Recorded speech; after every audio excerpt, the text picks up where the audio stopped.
Hey out there, thanks for tuning in. I want to make a quick video for my friend's son, James. James, shout out. James is moving to New York. New York, here I come. Congratulations. James is looking at places up in the city to buy, and he had a couple spreadsheets made out about the down payment, the costs associated with it, things like that. And I thought maybe I'd put a quick video together because, as I've said in previous videos, I love even talking about this stuff. So James, let me make sure I got all the semi-facts correct. $465,000 purchase price. You're going to be putting 20% down. It's going to leave you with a loan amount of $372,000. Now, I put down $1,568 per month for principal and interest, and that's at 3% interest. I think you might be able to get a little bit better than 3, but let's look at 3 just in case. Plus, James talked about a 5-year plan, and that's why I made this video, because I have a couple little tidbits that might sway James into, instead of selling, renting the place in 5 years. Here's a couple other assumptions James and I had talked about. $1,000 a month taxes and $1,800 a month HOA fees. Yeah, they're high, but it's the city.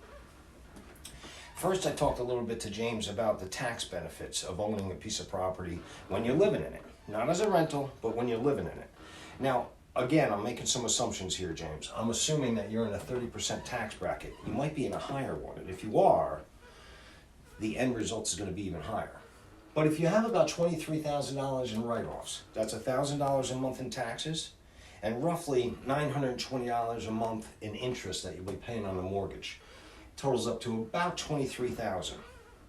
That equals up to actual cash in your pocket of almost $7,000. That's not chump change, but it gets better. Hold on. So we talked a little bit about James having a 5-year plan and what the prices or the costs would look like in 5 years. But I didn't mention one thing that I'm going to in one minute. That's the Big Apple. Do they even call New York City the Big Apple anymore? I don't know. So listen, this is a 5-year plan. And I'm suggesting, James, you don't even have to worry about selling it in 5 years. Rent it out. Let's look at the numbers. At the end of 5 years, you're going to have a loan balance of $330,000. Now, this is assuming 3% interest, all your payments are on time, you're not adding anything to the principal payoff. In 5 years, your loan balance will be $330,000. This is where it gets interesting. Now, I'm not saying that everybody should use this technique, but if you're in a bind and you want to rent a place out, and you want to make some positive cash flow, there's something that's rarely talked about, and it's called recast or recasting. What happens is, if you add to the principal amount on your loan, either each year or in a lump sum payment, like James, that's why I'm saying this for you, that you might get bonuses each year. And if you do, if you want to throw an extra, I don't know, let's say $20,000 a year towards your principal amount, the mortgage company will recast the loan for you. So let me go and just finish this. Let's say you recast it. So the $330,000 loan amount at the end of 5 years, if over the course of 5 years, each year you threw $20,000 towards the principal, at the end of 5 years, you would have paid the principal down an additional $100,000, giving you a loan amount of $230,000. Now here's what recasting means. The mortgage company will now take your loan and recast it. So it's going to use the same interest rate that you started with. There's not going to be any additional fees for closing costs or anything, but they'll recast it again over the 30 years with the lower loan amount on there. For someone like James that wants to rent the place out, it may be beneficial because now you'll have a $230,000 loan amount at the 3% interest, which I said you might be able to even get better than 3%, but let's just say 3%.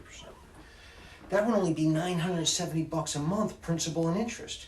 Even adding your HOA and your taxes and everything else in there, they're coming up with $3,770 when you're all in. I'm almost sure, I'm not familiar with the city, but I'm almost sure, especially in 5 years, you're going to be able to get at least $4,270 for rent. That's $500 a month positive cash flow. But wait, it gets even better. So, you would be getting about $500 a month positive cash flow if you rented it out for, what did I say, $4,270, which you'd probably be able to get even more. So we're using some numbers that are kind of conservative 3% interest. I think you might be able to get a little bit better interest rate, and also 4270 in 5 years, which I don't know, but it would probably be above 4,500. Let's just say $500 a month positive cash flow. Now, here's the other thing: the government loves landlords. You know, when it's not your primary residence anymore, and when you rent it out, they allow you to depreciate property. So even though we're getting an average of 3% appreciation per year, the government lets us write off something called depreciation. It's over the course of 27 and a half years, and it's a formula that's used. You have to separate the improvements on the property from the property and only use the improvements in the calculation. It's a little complicated, but it's really not that complicated. Anyway, I did the math. You'd have to ask me about the details, but it comes up to an extra $8,436 per year that you can write off. So you get $500 a month cash flow, assuming it's only $4,270. You got $9,430 a year in write-offs. It totals up to $500 positive cash flow, $785. Now, this is cash. This isn't like, oh, it's just a write-off, but really doesn't equal anything. It's actually cash in your pocket, 30% tax bracket. You're actually making $1,285 a month when you go to rent it out. So in 5 years, it's a no-brainer. And don't forget, I'm not taking a couple things into consideration or mentioning them in this video, like appreciation on the property, an average of 3%.